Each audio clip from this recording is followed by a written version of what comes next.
Qu'est-ce qui pourrait pousser le pape à rompre son silence juste au moment où il sent que sa fin approche? Quelle vérité si puissante l'a conduit à révéler ce qu'il a gardé caché pendant des années? Les Écritures nous offrent un indice clé dans Luc 12:2, où nous lisons « Il n'y a rien de caché qui ne doive être révélé, ni de secret qui ne doive être connu. » Ce verset nous rappelle que face à l'imminence de la mort, la vérité trouve son chemin, poussée par le poids de l'éternité.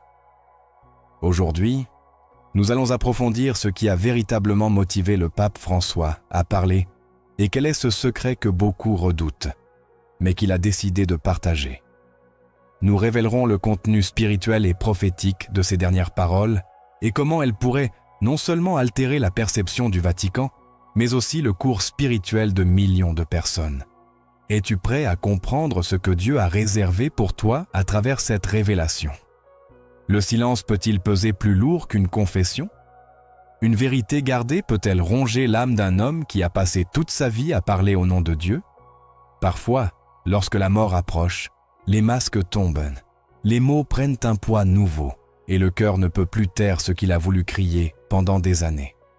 Le pape François, leader spirituel de millions de personnes, a commencé à parler et ce qu'il dit n'est pas seulement un message, c'est un avertissement. Un avertissement qu'il a gardé enfermé dans le silence jusqu'à maintenant, alors que son corps commence à céder et que son esprit, plus que jamais, est conscient de ce que signifie se présenter devant le trône éternel. Les Écritures le disent clairement dans Luc 12:2. Il n'y a rien de caché qui ne doive être révélé, ni de secret qui ne doive être connu. Ce n'est pas une phrase poétique, c'est une vérité éternelle. Tout ce qui a été gardé au plus profond, tout ce qui est resté hors de la vue humaine, finira par être mis en lumière. Et lorsqu'un homme comme le pape commence à libérer ses paroles, il ne le fait ni par impulsion, ni sous une pression extérieure. Il le fait parce que, dans les profondeurs de son âme, il a compris qu'il y a une heure où l'on ne peut plus se taire. L'heure où Dieu appelle à rendre des comptes, l'heure où la vérité ne peut plus être contenue. Ce n'est pas la première fois qu'une figure spirituelle fait face au poids du silence dans ces derniers jours. Pensons à Moïse. Pendant 40 ans, il a guidé le peuple, et avant de mourir, avant de monter sur le mont Nebo, il a dû libérer des paroles qu'il avait gardées dans son cœur pendant des années. Dans le Deutéronome, nous trouvons une série d'avertissements que Moïse adresse au peuple, des paroles qui parlaient de malédiction, d'apostasie, de ce qui arriverait s'ils s'écartèrent du chemin. Ce n'étaient pas des paroles faciles à prononcer, mais elles étaient nécessaires. Elles étaient l'écho d'une vérité divine qui ne pouvait plus être ignorée. Moïse n'est pas mort en silence. Il est mort en parlant, en déclarant, en avertissant, car il y a des vérités qui ne peuvent être dites que lorsque la mort n'est plus loin. De la même manière, le pape François a commencé à préparer son départ, mais pas un départ cérémonial, rempli de protocoles, mais une sortie marquée par l'urgence spirituelle de celui qui sait que sa voix ne peut plus attendre. Pendant des années, il a été Dieu. Il a été vu comme un pasteur aimable, une figure conciliatrice. Mais aujourd'hui, son visage montre autre chose. Une préoccupation réelle, un tremblement dans sa voix qui révèle le fardeau de celui qui sait trop. Dans ses paroles récentes, il y a un mélange de brisement et de détermination. Il ne cherche pas le scandale, il cherche la rédemption. Et ce qu'il révèle semble l'avoir maintenu dans un conflit interne long et douloureux. Le psaume 39 nous donne une image claire de ce type de conflit. Je me suis tu dans le silence, je me suis abstenu même de ce qui est bien, et ma douleur s'est aggravée. C'est l'expérience de nombreux serviteurs de Dieu, qui, sachant ce qu'ils doivent dire, se retrouvent liés par la prudence, par la peur ou par les conséquences, mais l'âme ne peut se taire pour toujours. La douleur de garder ce que Dieu a destiné à être dit devient un fardeau insupportable.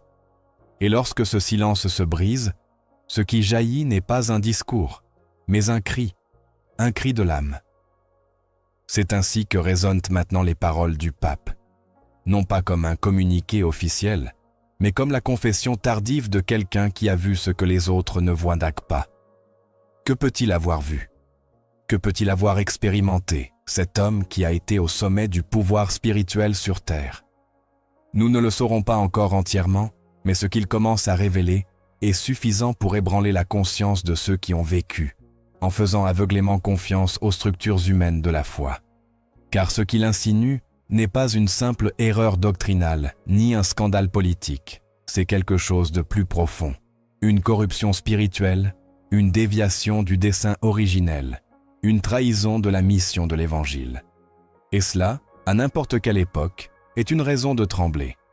Isaïe aussi fut appelé à parler en un temps d'obscurité, et ses paroles ne furent pas bien reçues. Dans Isaïe 30:11, le peuple est décrit disant « Ne nous prophétisez pas ce qui est juste, parlez-nous de choses agréables, prophétisez des illusions. » C'est aussi l'attitude de beaucoup face au pape. Ils ont préféré des paroles douces, des phrases aimables, des discours inclusifs. Mais maintenant, lorsqu'ils commencent à parler de ce qui ne doit pas être nommé, les réactions changent. Car il y a des vérités qui dérangent, des vérités qui déstabilisent, des vérités qui obligent à changer. Et pourtant, il continue, car lorsqu'un homme se trouve face à l'éternité, les critiques ne l'importent plus. Seul compte la réponse à sa conscience et à son Créateur, comme Paul, qui, avant de mourir, déclara avec fermeté « J'ai combattu le bon combat, j'ai achevé la course, j'ai gardé la foi. » 2 Timothée 4:7. Le pape pourra-t-il dire la même chose? Lui seul, et Dieu le savent, mais sa décision de parler, de révéler, de rompre avec des années d'omission le rapproche davantage du modèle biblique du prophète que de celui du politique religieux. Dans l'histoire d'Élie, le prêtre d'Israël, nous voyons ce qui arrive lorsque la vérité est tue trop longtemps. Il savait que ses fils péchaient gravement dans le temple, mais il ne les a pas repris avec fermeté. À cause de cette omission, le jugement de Dieu est tombé sur sa maison.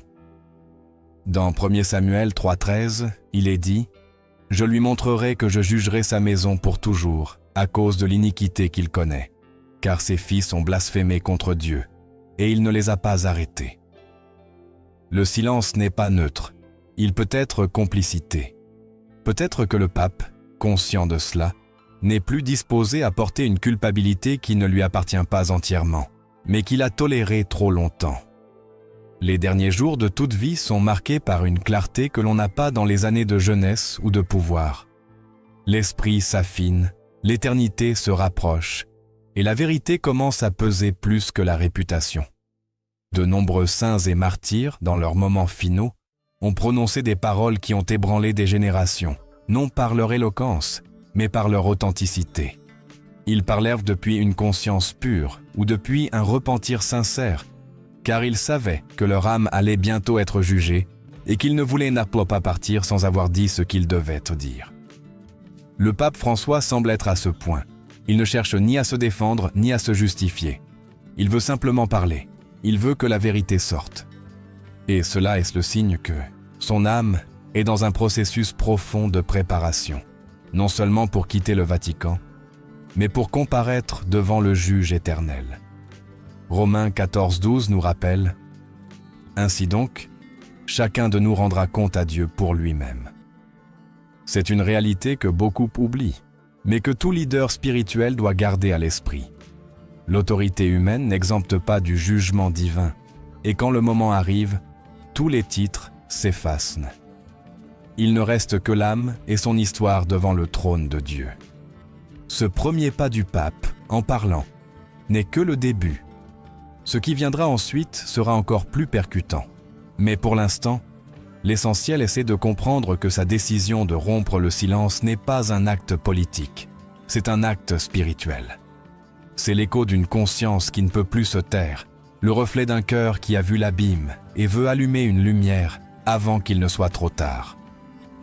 C'est la voix d'un homme qui sait que son temps s'épuise et que l'éternité est plus proche que jamais. Peut-être est-ce la partie la plus authentique de sa vie, non pas sa consécration comme pontife, ni ses discours devant les foules, mais ce moment, ce geste, cette reddition finale à la vérité. Car la mort ne ment pas, la mort dénude, et ce qui est dit dans les derniers jours a un poids particulier. Jésus lui-même, sur la croix, avec ses dernières paroles, n'a pas parlé de gloire ni de pouvoir. Il a parlé de pardon. Il a parlé de remise. Il a parlé avec l'âme. De la même manière, le pape commence maintenant à parler avec l'âme. Et bien que beaucoup ne comprennent pas, bien que d'autres le rejettent, sa voix ne peut plus s'arrêter. Certains diront qu'il est trop tard, que son silence pendant tant d'années l'invalide. Mais nous ne devons pas oublier que dans la parabole des ouvriers de la vigne, Jésus a montré que même ceux qui arrivent à la fin de la journée peuvent recevoir la même grâce. Matthieu 20h16 conclut « Ainsi les derniers seront les premiers, et les premiers seront les derniers. » Dieu ne mesure pas le temps comme nous. Il regarde le cœur. Et si ceci est un acte sincère, si c'est une confession véritable, alors il peut encore y avoir rédemption, non seulement pour lui, mais pour beaucoup de ceux qui, en entendant ces paroles, décideront aussi de revenir à Dieu. Car au fond, cette histoire ne concerne pas seulement le pape. Elle nous concerne tous. Elle parle de notre relation avec la vérité, de la manière dont nous gérons ce que nous taisons, ce que nous savons être mal mais que nous préférons ignorer, de la manière dont nous affrontons notre propre heure finale. Le secret révélé ne concerne pas seulement le Vatican. Il parle de la condition de l'âme humaine, de la nécessité de rompre le silence, avant qu'il ne soit trop tard, du appel de Dieu à vivre dans la lumière et non dans l'ombre. Éphésiens 5:11 nous exhorte. Ne participez pas aux œuvres stériles des ténèbres, mais plutôt dénoncez-les. Peut-être est-ce ce que le pape essaie maintenant de faire, dénoncer, même tardivement, parler, même si cela fait mal, avertir, même si cela coûte tout. Et si tel est son dessein, alors il peut encore y avoir du fruit. Car toute parole prononcée avec un cœur repentant, toute vérité proclamée avec courage au milieu des ténèbres, a du pouvoir. Un pouvoir pour réveiller, un pouvoir pour guérir, un pouvoir pour racheter. Le silence a été brisé, et avec lui, quelque chose a commencé à changer. Le monde spirituel le ressent, le peuple le perçoit. L'histoire est entrée dans un nouveau chapitre. Car lorsqu'un homme qui a marché parmi les plus grands décide enfin de parler avec l'âme, c'est un signe que Dieu est à l'œuvre. Et ce qui vient ne sera pas léger, ce sera profond, ce sera transformateur. Comme le dit Hébreux 12:27, « Une fois encore, je secouerai non seulement la terre, mais aussi le ciel. » Sommes-nous prêts à écouter? Sommes-nous prêts pour ce qui vient? Car ceci n'est pas la fin, c'est seulement le début d'une vérité qui ne peut plus être arrêtée. Quand Dieu permet à un homme d'atteindre une position de pouvoir spirituel aussi élevée que celle du pape, il ne le fait pas sans lui assigner un fardeau qui le transcende. Celui qui assume le leadership du Vatican devient non seulement un visage visible pour des millions de fidèles, mais aussi un gardien du message éternel, un intermédiaire entre les foules et le souvenir vivant des enseignements du Christ. Cette investiture n'est pas seulement institutionnelle, elle est spirituelle. Et ce fardeau, s'il n'est pas assumé avec crainte et tremblement, peut devenir un poids insupportable pour l'âme. Le pape François a porté pendant des années le poids de décisions complexes, de réalités cachées, de secrets scellés, derrière des portes qui ne s'ouvrent pas au monde. Mais il y a une limite, un point où la conscience ne se satisfait plus du silence. Car lorsqu'une personne a été témoin de ce qui affecte directement le corps spirituel de l'Église, se taire cesse d'être de la prudence et devient un danger. Dans Ézéchiel 33:6, le Seigneur avertit clairement « Si le guetteur voit venir l'épée et ne sonne pas de la trompette, si le peuple n'est pas averti, et que l'épée vient et emporte l'un d'eux, cet homme sera emporté à cause de son péché. Mais je demanderai compte de son sang au guetteur. » Cet appel est incontournable pour ceux qui veillent depuis les hauteurs. Et peut-être que maintenant, le pape agit comme ce guetteur qui, ayant vu venir l'épée, ne peut plus retenir le son de la trompette.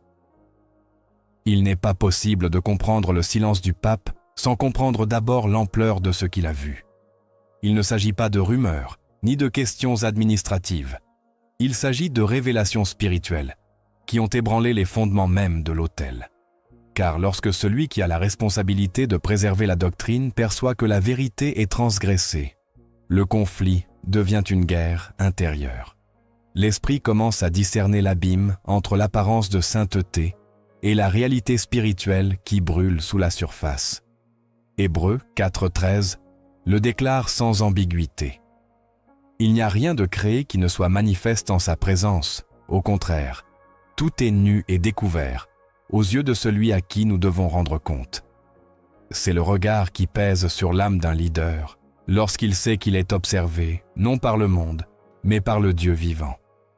L'histoire sacrée nous montre que chaque fois que Dieu élève un leader pour guider son peuple, cet homme est testé, non pas tant par ses ennemis, mais par ce qu'il lui est permis de connaître. Moïse a dû monter seul au Sinaï pour recevoir une révélation que personne d'autre ne pouvait entendre. Isaïe, dans le temple, a vu le Seigneur assis sur un trône haut et élevé, et cette vision l'a brisé au point de déclarer « Malheur à moi, je suis perdu ». Isaïe 6.5. La vision céleste ne produit pas de l'orgueil, elle produit du tremblement. Car voir ce que Dieu voit est l'expérience la plus dévastatrice qu'un être humain puisse affronter.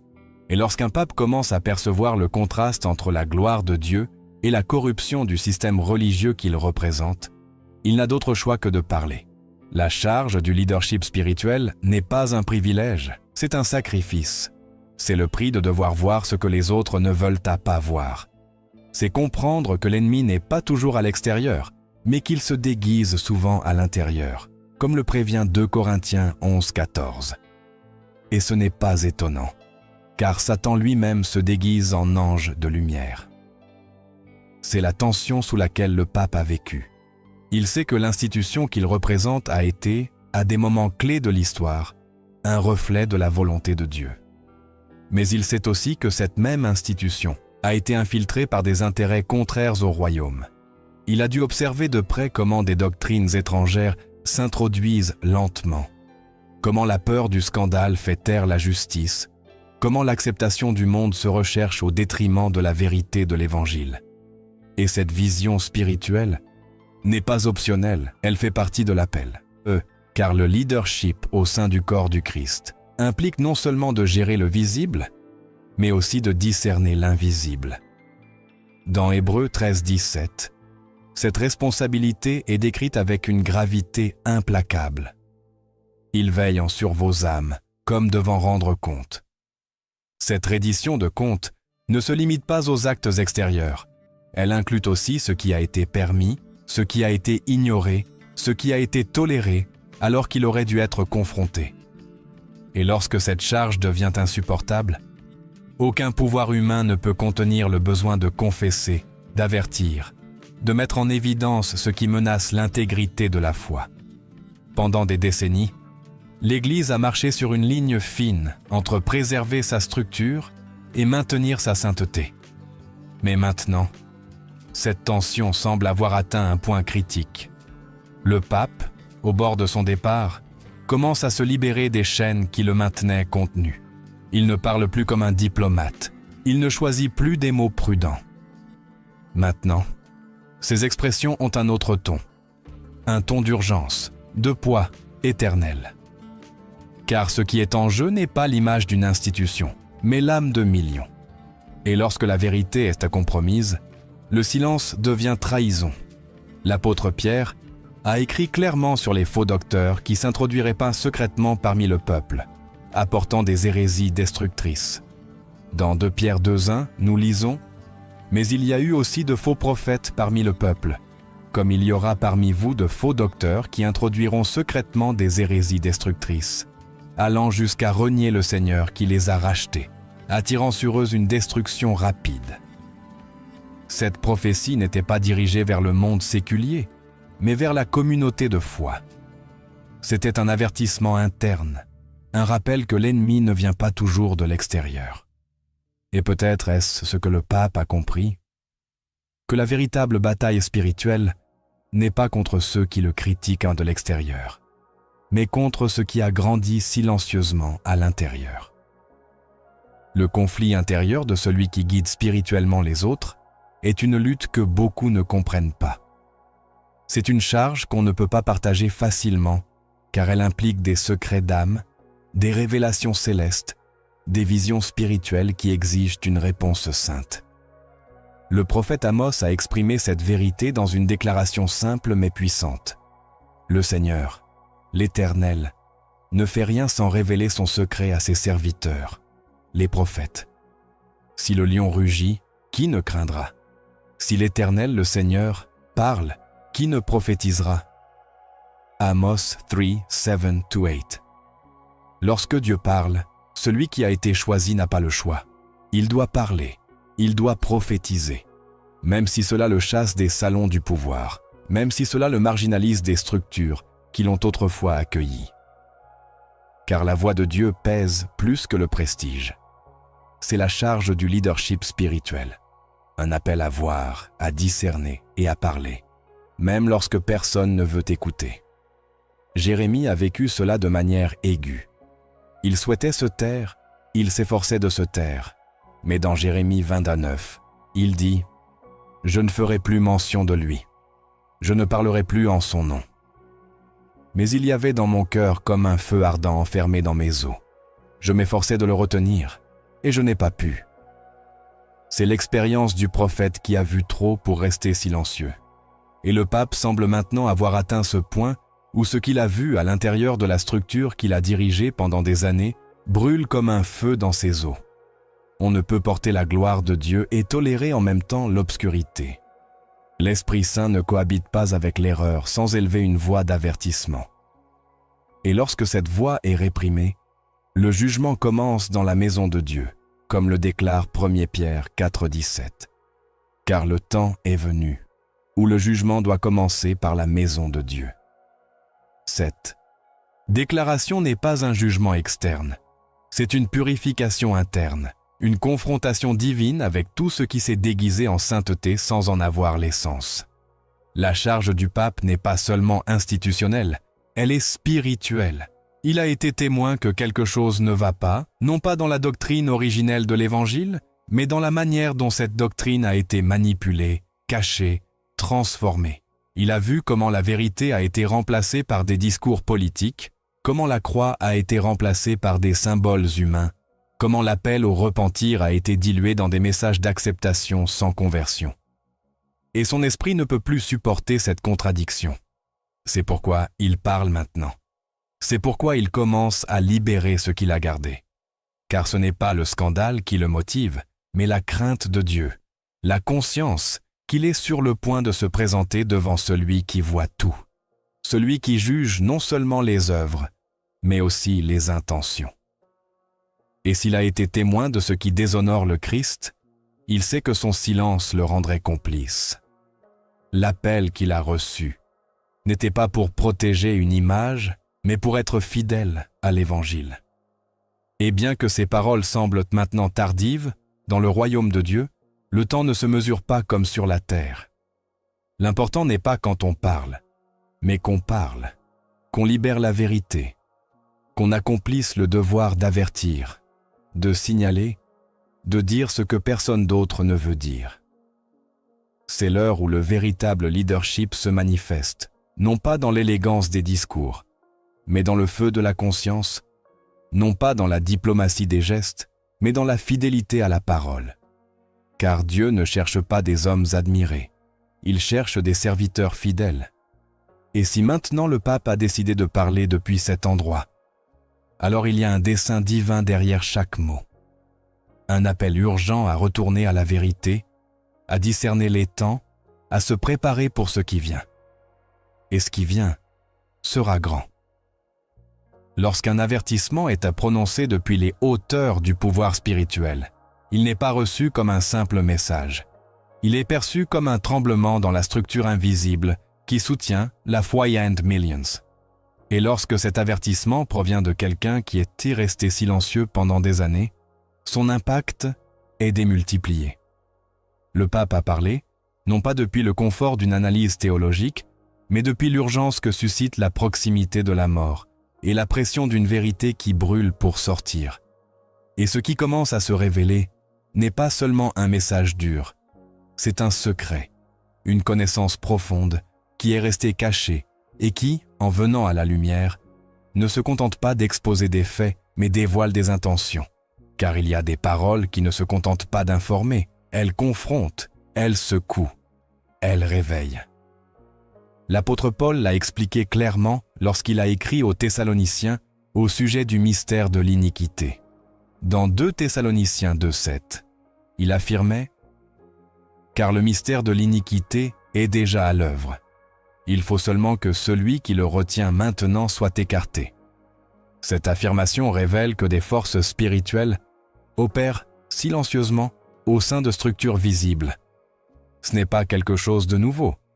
C'est un principe ancien qui a traversé l'histoire de la foi depuis ses débuts. Ce qui est caché ne l'est pas parce que Dieu le veut ainsi, mais parce que le cœur humain préfère souvent ignorer ce qui exige repentance et transformation. Et lorsque cette vérité est enfin révélée, l'impact est si grand qu'il ne laisse personne dans la même position. L'avertissement du pape ne s'adresse pas au monde séculier, ni n'a pour cible ceux qui ont ouvertement rejeté la foi. Il est dirigé vers l'intérieur, vers ceux qui prétendent représenter le royaume, mais ont déformé son message. Il est dirigé vers la structure ecclésiale elle-même, qui a permis que le sacré soit manipulé, que la vérité soit diluée, que le prophétique soit remplacé par le politique. Ce qu'il a commencé à révéler a des implications spirituelles qui dépassent les limites du Vatican. Car lorsque le mal s'infiltre dans ce qui devrait être saint, son dommage ne se limite pas à un seul lieu, il contamine l'ensemble du corps. Jésus a averti avec force à ce sujet dans Matthieu 24:11 « Et beaucoup de faux prophètes se lèveront, et ils séduiront beaucoup de gens. » Il ne parlait pas de personnages extérieurs à la foi, mais de ceux qui, depuis l'intérieur, depuis des lieux d'influence spirituelle, parleraient en son nom sans avoir été envoyés. Et c'est le cœur du secret que le pape commence à révéler. La prolifération de doctrines et de pratiques, qui sous l'apparence de la spiritualité, conduisent des millions sur des chemins qui s'éloignent de l'Évangile. Il ne s'agit pas d'erreurs doctrinales mineures, il s'agit d'un éloignement progressif, délibéré et stratégique des fondements établis par le Christ. Dans Galates 1:6-8, Paul confronte cette même situation avec sévérité. « Je m'étonne que vous vous détourniez si promptement de celui qui vous a appelé par la grâce du Christ, pour passer à un autre évangile. Non pas qu'il y en ait un autre, mais il y a des gens qui vous troublent et qui veulent tant pervertir l'évangile du Christ. Cette perversion n'est pas nécessairement scandaleuse à première vue. Sa dangerosité réside dans sa subtilité. Elle prend le langage du royaume, mais nie son pouvoir. Elle utilise le nom de Jésus, mais rejette sa seigneurie. Elle parle d'amour, mais sans sainteté. Elle prêche l'acceptation, mais sans transformation. Elle offre une grâce sans croix, un salut sans repentance. C'est ce qui se cache derrière le secret. Il ne s'agit pas d'un scandale moral, ni d'une conspiration terrestre. C'est quelque chose de plus profond, une déviation spirituelle qui s'est développée pendant des années à l'intérieur des murs sacrés. Et le pape, ayant été exposé aux couches les plus profondes de cette déviation, ne peut plus se taire. Ce qui a commencé comme une inquiétude s'est transformé en certitude. Ce qui était perçu comme une fissure est en réalité une fracture. Et ce qui semblait être une simple différence doctrinale s'est révélé être une rébellion dissimulée contre la vérité révélée par Dieu. Dans Apocalypse 2, le Seigneur parle aux églises et réprimande avec des paroles fermes celles qui ont toléré des enseignements corrompus. À l'église de Pergame, il dit « Mais j'ai quelques reproches à te faire. Tu as là des gens qui retiennent la doctrine de Balaam. De même, tu as aussi des gens qui retiennent la doctrine des Nicolaïtes, que je hais. » Apocalypse 2:14-15. Cette réprimande n'était pas adressée à ceux qui étaient en dehors du corps du Christ, mais à une église, à une communauté qui avait permis le mélange, qui avait troqué la fidélité contre la tolérance, qui avait préféré la paix institutionnelle au prix de la pureté spirituelle. Le message du pape s'inscrit dans cet même avertissement. Il ne se présente pas comme une dénonciation publique, mais comme un cri qui pointe une corruption structurelle, une infiltration de valeurs contraires à l'Évangile, qui se présente comme une évolution, mais qui sont une apostasie. L'apostasie n'arrive pas comme une tempête soudaine, elle arrive comme une brise constante qui endort. Et une fois que l'Église s'endort, l'ennemi sème, comme Jésus l'a expliqué dans Matthieu 13, 25. Mais, pendant que les hommes dormaient, son ennemi vint, sema de l'ivraie parmi le blé, et s'en alla.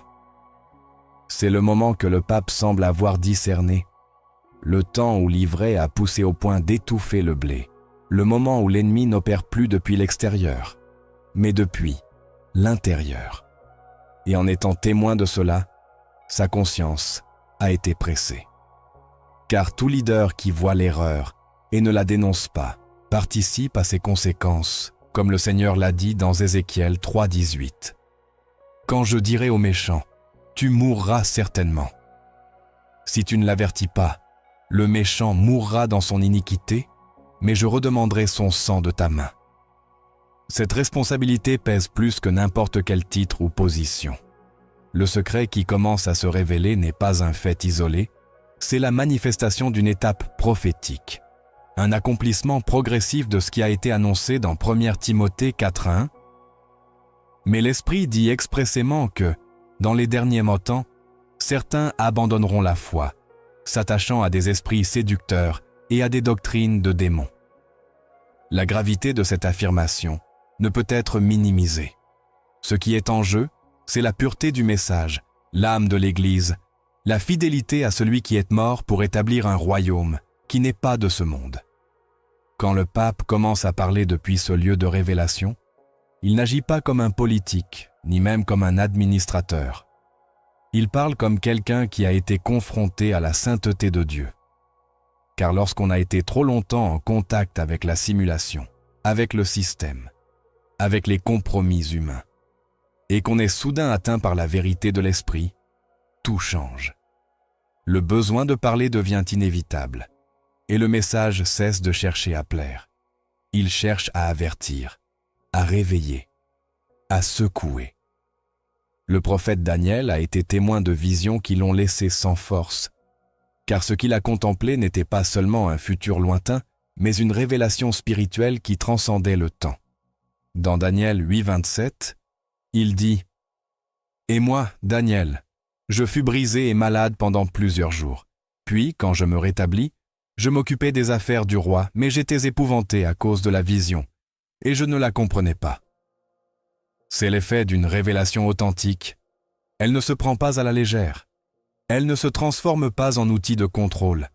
Elle ne devient pas un discours idéologique. Elle se vit comme une charge.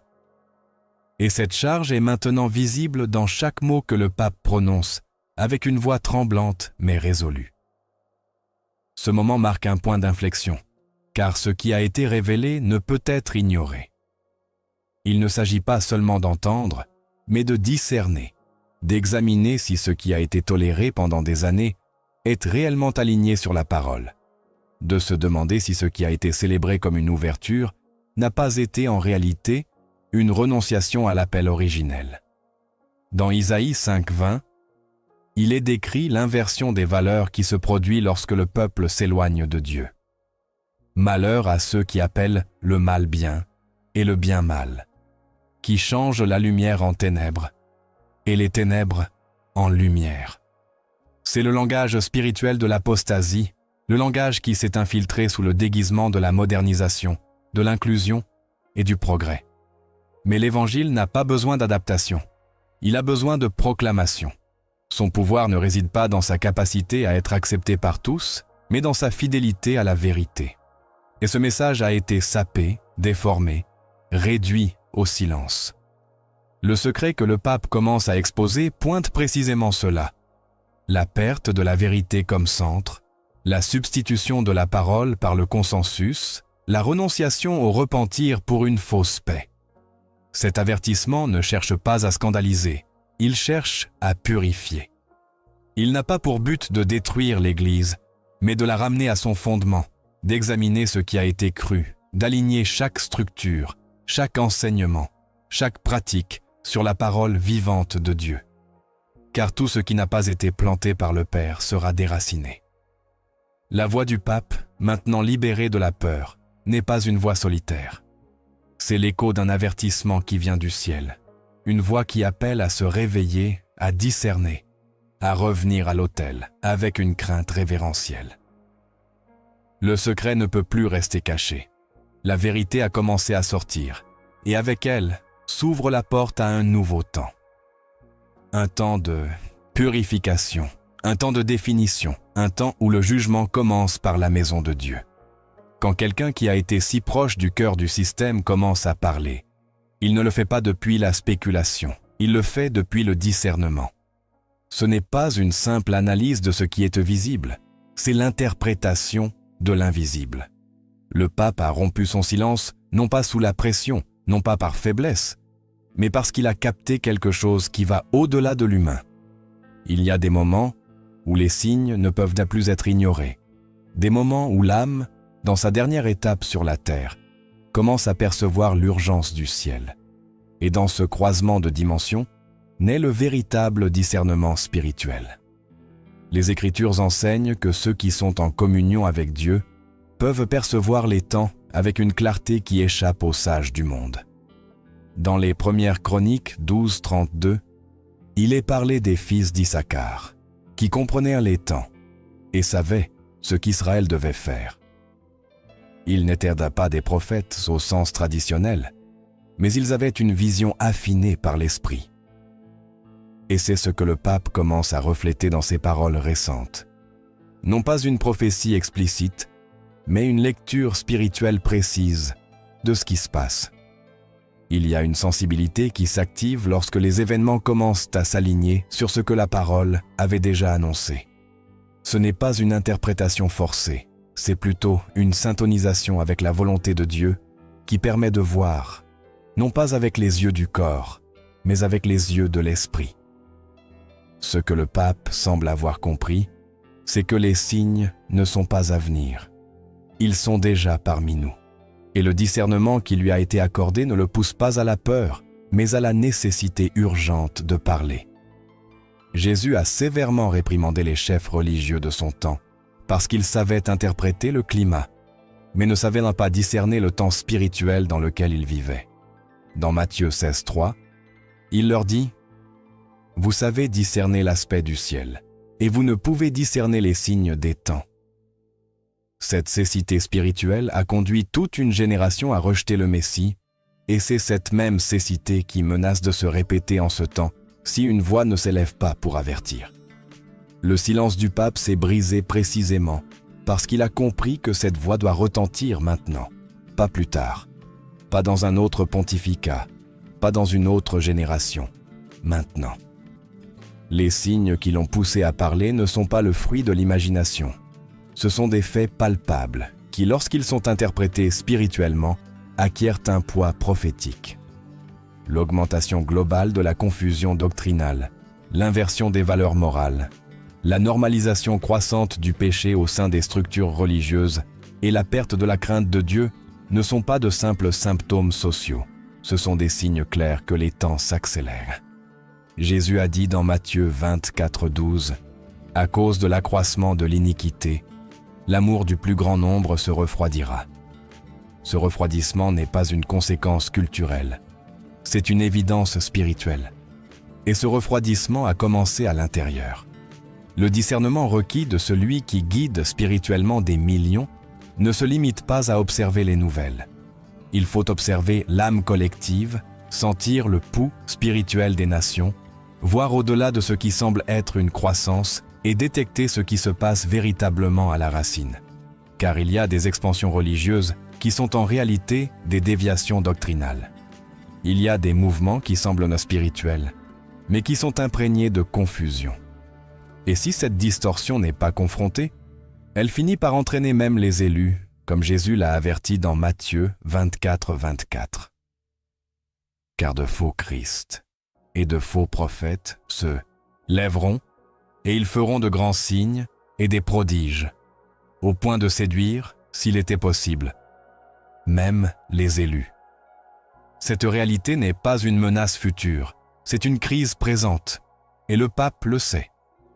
Ce qu'il a perçu dans l'intimité de son discernement n'est pas une simple erreur structurelle au sein de l'Église, c'est une ombre qui s'étend, un esprit de séduction qui s'est infiltré avec subtilité, déguisé en lumière, camouflé dans des discours de compassion, enveloppé dans un langage d'unité, mais qui, en essence, est une désobéissance déguisée, un rejet de l'ordre divin au nom de l'humanisme. Et lorsque cette distorsion spirituelle atteint des niveaux si élevés, le silence devient un danger. Dans 1 Jean 4,1, nous sommes exhortés avec fermeté. Bien-aimés, ne croyez pas tout esprit, mais éprouvez les esprits, s'ils sont de Dieu, car plusieurs faux prophètes sont sortis dans le monde. Tabs 0. Cette mise en garde, bien qu'adressée aux croyants en général, devient particulièrement urgente pour celui qui a la responsabilité de préserver la doctrine. Le pape a commencé à appliquer cet examen non seulement vers l'extérieur, mais vers l'intérieur. Il a commencé à tester les esprits qui opèrent au cœur de ce qui est sacré, et ce qu'il a trouvé l'a profondément ébranlé, non par peur, mais par la gravité de ce que signifie voir que la corruption n'est plus seulement externe, mais qu'elle s'est installée sur les autels. Le discernement spirituel ne produit pas de scandale, il produit un gémissement. Il ne cherche pas l'exposition pour l'exposition, mais la restauration par le repentir. Mais lorsqu'il n'y a pas de disposition à revenir, lorsque les structures protègent l'erreur et persécutent la vérité, la seule issue est d'avertir. Et c'est ce que le pape a commencé à faire. Ce qu'il dit n'est pas une théorie, c'est une alerte. C'est la voix de celui qui a reconnu que les signes ont atteint un point de non-retour. La détérioration spirituelle n'est plus progressive, elle est agressive. Et si elle n'est pas arrêtée, elle conduira à la ruine de ce qui était appelé à être saint. L'apôtre Pierre l'a anticipé avec sobriété lorsqu'il a dit dans 2 Pierre 3:3-4 « Sachez avant tout qu'au dernier jour, viendront des moqueurs, marchant selon leur propre convoitise et disant « Où est la promesse de son avènement ?» Ce mépris des signes a créé une culture au sein de l'Église qui se moque du jugement, qui ridiculise la sainteté, qui minimise le péché, qui tolère l'erreur au nom d'une miséricorde mal comprise. Et face à cette tendance, le discernement ne peut plus être passif. Il doit se transformer en une voix prophétique. Il doit retentir comme une trompette. Il doit briser l'inertie spirituelle. Ce qui a poussé le pape à parler n'est pas un événement isolé. C'est une accumulation de signes, un puzzle spirituel qui a commencé à prendre forme. Dans Luc 20 et 1:28, Jésus a dit « Quand ces choses commenceront à arriver, redressez-vous et levez la tête, car votre rédemption approche. » Le verbe utilisé par Jésus n'est pas une suggestion, c'est un ordre spirituel. Se redresser, lever la tête, regarder avec discernement. Et c'est précisément ce que le pape a fait. Il a cessé de regarder avec des yeux institutionnels. Il a commencé à regarder avec les yeux de l'esprit. Cette manière de voir n'est pas courante. Elle exige d'avoir été touché par la présence de Dieu, d'avoir été brisé, d'avoir renoncé à l'intérêt humain. Et une fois que cette vision s'active, on ne peut plus revenir en arrière. Car le discernement n'est pas une compétence, c'est un mandat. Et lorsqu'on désobéit à ce mandat, l'obscurité avance sans résistance. Les signes sont là, non pas comme des symboles ambigus, mais comme des manifestations claires. La confusion dans la doctrine, la perte de la crainte, l'adoration de l'homme, la sécularisation de l'autel, la substitution de la croix par des idéologies. Chacun de ces signes a été discerné avec clarté, et le pape, en rompant son silence, n'initie pas une controverse, il accomplit une mission. Il décharge une responsabilité, Il libère une charge qu'il ne peut plus porter en silence. Dans Marc 13, 37, Jésus a déclaré un avertissement qui transcende les siècles. « Ce que je vous dis, je le dis à tous, veillez. » Cette vigilance spirituelle n'est pas optionnelle. C'est un mode de vie pour ceux qui ont été appelés à être des sentinelles. Et lorsqu'une sentinelle voit ce qui vient, elle doit parler, même si cela signifie perdre des alliés, même si cela lui coûte la faveur des hommes. Car la faveur de Dieu pèse plus que tous les applaudissements. Le pape a discerné les signes de la fin, non pas comme quelqu'un qui observe avec curiosité, mais comme quelqu'un qui a été réveillé par une urgence divine. Et cette urgence l'a poussé à prononcer des paroles qui ne doivent pas seulement être entendues, elles doivent être interprétées. Car derrière chacune de ces phrases, il y a un écho du ciel, une alarme spirituelle qui appelle au repentir, à la sainteté, à l'alignement avec la vérité. Il n'annonce pas la fin du monde, il annonce le début du jugement à l'intérieur de l'Église. Et ce jugement n'est pas une condamnation, c'est une purification. L'Esprit cherche une Église qui écoute, une Église qui se réveille, une Église qui revient. Et pour cela, le discernement est indispensable. On ne peut plus continuer à marcher les yeux fermés. On ne peut plus continuer à célébrer ce que Dieu n'approuve pas. On ne peut plus continuer à revêtir de religion une structure qui a perdu la crainte. Le discernement est la lampe au milieu de la nuit. Et maintenant, cette lampe a été allumée par une voix qui, depuis le lieu le plus élevé, a commencé à crier dans le secret. Car le secret ne peut plus rester caché, les signes ne peuvent plus être ignorés, le discernement ne peut plus être réduit au silence. La vérité a commencé à réveiller ceux qui ont encore des oreilles pour entendre. Et lorsque la voix de l'Esprit parle, il n'y a qu'une seule réponse possible, veiller, revenir et vivre avec les yeux ouverts. Chaque parole prononcée depuis un lieu d'autorité spirituelle a un écho dans l'invisible. Ce n'est pas seulement l'oreille humaine qui reçoit un message. C'est le monde spirituel tout entier qui s'ébranle lorsque qu'une vérité longtemps tue sort enfin à la lumière.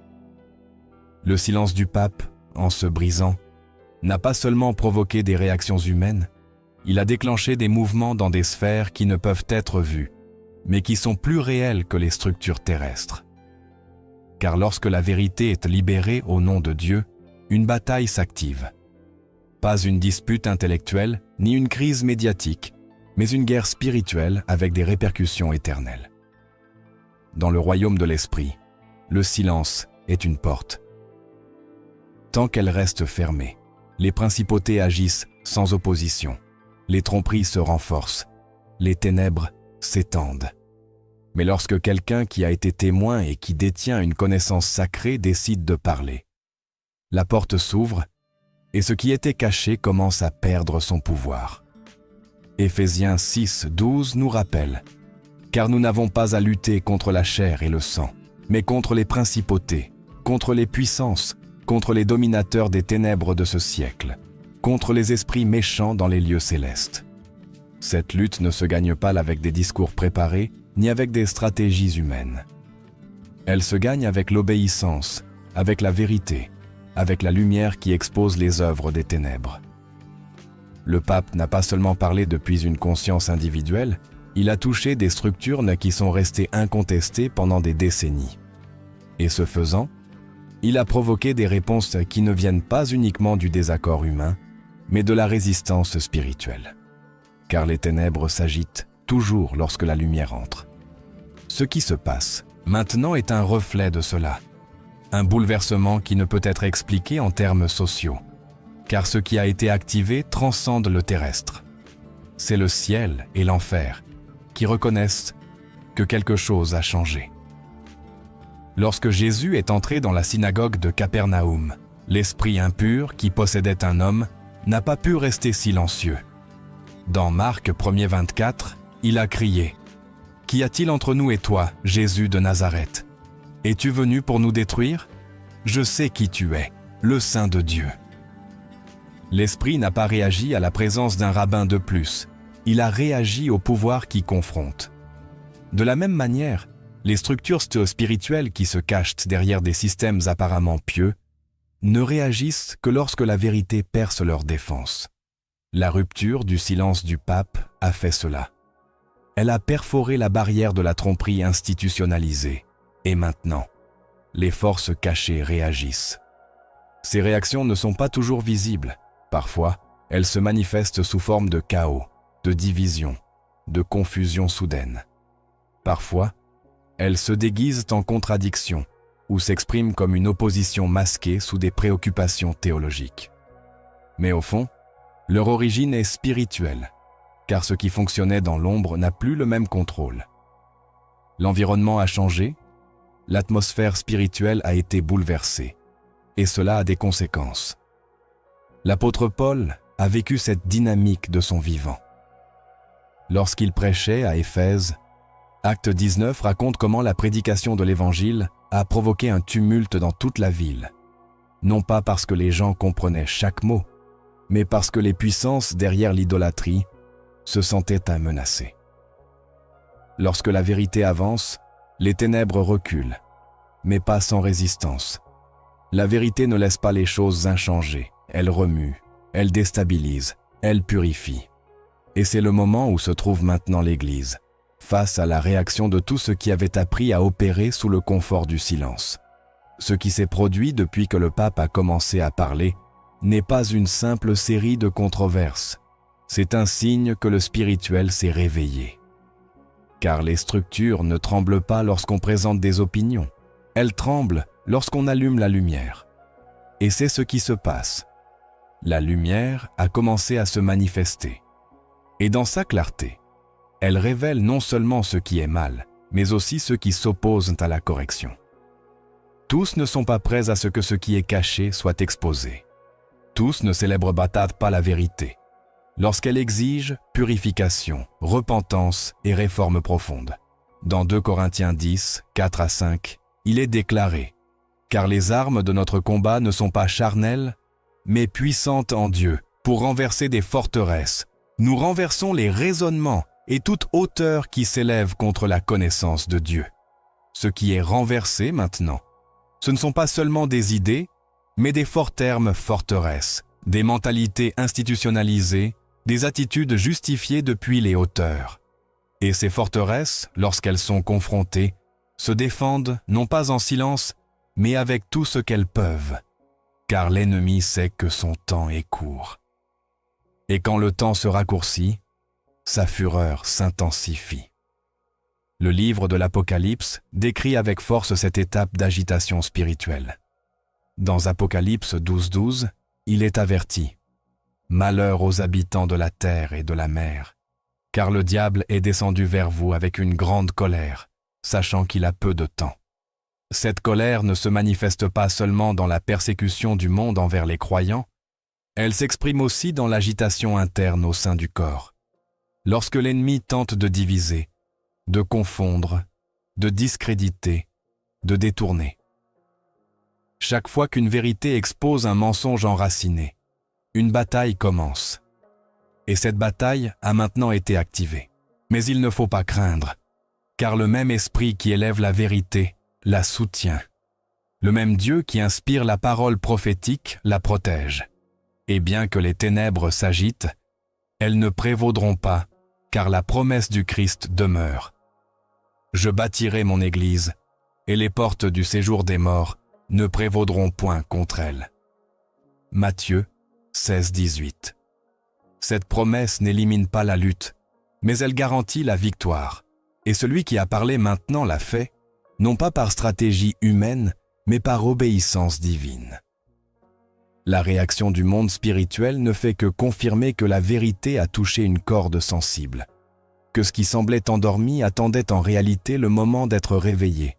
Et ce moment est arrivé. Ce qui vient sera une purification, non sans douleur, non sans opposition, mais avec un dessein. Car lorsque Dieu secoue, il le fait pour purifier, et lorsqu'il parle, il le fait pour sauver. Toute vérité révélée par Dieu n'expose pas seulement ce qui est à l'extérieur, elle éclaire aussi ce qui est à l'intérieur.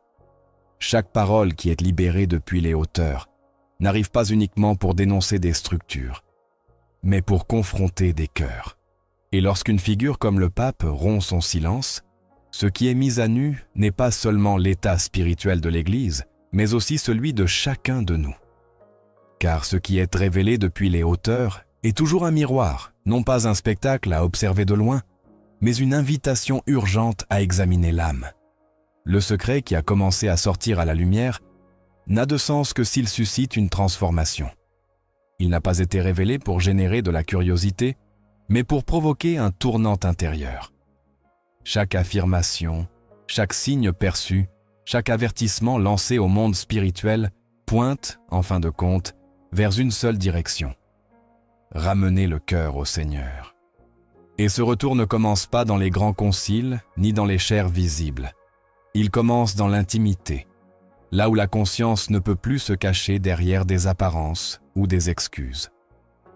Dans Hébreux 3,15, nous sommes exhortés avec des paroles qui traversent les générations. Si vous entendez aujourd'hui sa voix, n'endurcissez pas vos cœurs. C'est l'essence de l'appel qui émane d'un avertissement comme celui que nous avons entendu. Car ce qui est véritablement terrifiant, ce n'est pas ce qui est dit, mais ce que cela révèle de notre condition spirituelle. La lumière ne détruit pas, mais elle montre. Et ce qui est montré maintenant, depuis les profondeurs de l'âme ecclésiale, est une condition qui ne peut continuer ainsi. Dieu a touché le centre de ce qui était caché, et il l'a fait dans le but de réveiller.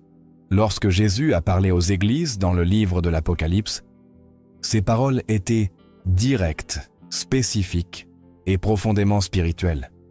Elles ne s'adressaient pas aux incroyants, elles s'adressaient aux croyants, à des communautés qui professaient la foi, mais qui avaient cessé de veiller sur leur cœur, à des personnes qui maintenaient encore l'apparence de la piété, mais qui avaient perdu leur premier amour, qui avaient toléré le mélange ou qui avaient à laisser la tiédeur s'installer. Et dans chacun de ces messages, l'appel était le même. Repens-toi, reviens, écoute ce que l'Esprit dit. Cet appel résonne encore aujourd'hui, non pas comme un slogan religieux, mais comme un cri venant du ciel. Ce qui a été révélé par la bouche du pape ne peut être ignoré sans conséquence, car bien qu'il soit le canal, l'origine du message est bien plus élevée. C'est Dieu qui a permis que la vérité remonte à la surface, et il l'a fait non seulement pour signaler des erreurs, mais pour sauver des âmes. Car même dans le jugement, il y a de la miséricorde. Même dans l'exposition, il y a de l'espoir. Même dans la confrontation, il y a une porte ouverte au retour. Dans Joël 2,13, le Seigneur déclare « Déchirez vos cœurs et non vos vêtements. Revenez à l'Éternel, votre Dieu, car il est miséricordieux et compatissant, lent à la colère et riche en bonté. » C'est l'attitude attendue de ceux qui entendent la vérité lorsqu'elle blesse. Car la blessure qui vient de Dieu ne détruit pas, elle guérit. Elle ne condamne pas, elle corrige. Elle n'humilie pas, elle purifie. Mais cette purification n'arrive que si le cœur se rend, si l'orgueil cède, si l'âme reconnaît son besoin de revenir aux voies anciennes. Le secret révélé par le pape nous confronte, car il nous rappelle que nous avons été trop complaisants. Il attire notre attention, non seulement par son contenu, mais parce qu'il montre que nous aussi, nous avons eu des choses que nous savions. Nous avons ignoré des signes qui brûlaient en nous. Nous avons accepté des erreurs déguisées en amour. Et si maintenant le voile se lève, c'est parce que Dieu donne une opportunité de se réveiller, non pas à quelques-uns, mais à tous. Dans 1 Pierre 1,13, l'Esprit exhorte avec urgence « Saignez les reins de votre entendement, soyez sobres et mettez toute votre espérance dans la grâce. » Ce n'est pas un conseil doux, c'est une instruction pour une heure critique. Car la grâce n'élimine pas la vigilance, la grâce fortifie pour l'obéissance. Et c'est le moment d'appliquer cette grâce, non pas comme une excuse pour rester endormi, mais comme une force pour vivre éveillé. Car si nous ne discernons pas le temps, nous devenons une partie du problème qui a été exposé. Ce que le pape a dit ne l'exonère pas, mais il le libère. Il a parlé, et ce faisant, il a déchargé une charge que le ciel lui-même avait placée sur ses épaules. Maintenant, cette charge s'est transférée à ceux qui écoutent. Ce n'est plus seulement sa responsabilité, c'est maintenant la nôtre. Car avoir entendu cet avertissement et ne pas y répondre nous rend complices du même silence qui a été confronté. La responsabilité ne se limite plus au leadership, elle atteint chaque croyant, chaque cœur qui bat encore avec une sensibilité spirituelle. La parole dans Jacques 1,22 est claire. Mettez en pratique la parole et ne vous contentez pas de l'écouter en vous trompant vous-même. C'est le piège le plus courant en des temps comme celui-ci. Écouter et ne pas agir, connaître la vérité et ne pas y répondre, comprendre le danger et continuer à vivre comme si de rien n'était. Mais cela n'est plus possible. Pas après ce qui a été révélé. Pas après que la voix qui devait se taire a parlé. Pas après que les ténèbres ont été signalées. Maintenant, c'est le temps de la préparation, non pas avec peur, mais avec détermination. Non pas avec culpabilité, mais avec purification. Car ce que Dieu cherche, ce ne sont pas des spectateurs de la vérité, mais des participants à sa restauration. Il ne veut pas des oreilles impressionnées, mais des cœurs brisés. Il ne cherche pas des applaudissements pour ceux qui parlent, mais des fruits chez ceux qui écoutent. Et ce fruit ne vient que lorsque le cœur décide de répondre avec obéissance. Quand une voix que tout le monde attendait qu'elle se taise décide de parler, le ciel répond, la terre tremble, et les décisions personnelles deviennent inévitables. Il ne s'agit pas seulement de ce que le pape a révélé, mais de ce que cette révélation a activé dans l'invisible. Un compte à rebours. Car après que le silence a été rompu, il n'y a plus de place pour l'indifférence. Ce qu'on pouvait ignorer auparavant crie maintenant depuis les hauteurs. Cette vérité ne cherche pas à être débattue, elle cherche à être discernée. Elle ne prétend pas changer des doctrines, mais des cœurs. Et dans ce croisement entre le prophétique et le personnel, il nous est accordé un moment unique, l'instant précédant la reddition totale. Car le véritable but de cette révélation n'est pas de t'informer, c'est de te préparer. Ce n'est pas d'altérer l'histoire du Vatican, c'est de transformer l'histoire de ton âme. Maintenant que tout a été dit, la question n'est plus ce que tu savais, mais ce que tu vas faire avec ce que tu sais. Ce qui vient ne sera pas négociable. Et Dieu ne cherche pas des spectateurs du prophétique, il cherche des participants au royaume. Ce n'est pas une nouvelle, c'est une invitation. Et tu es encore à temps de répondre. Es-tu prêt à vivre comme si c'était ta dernière chance ?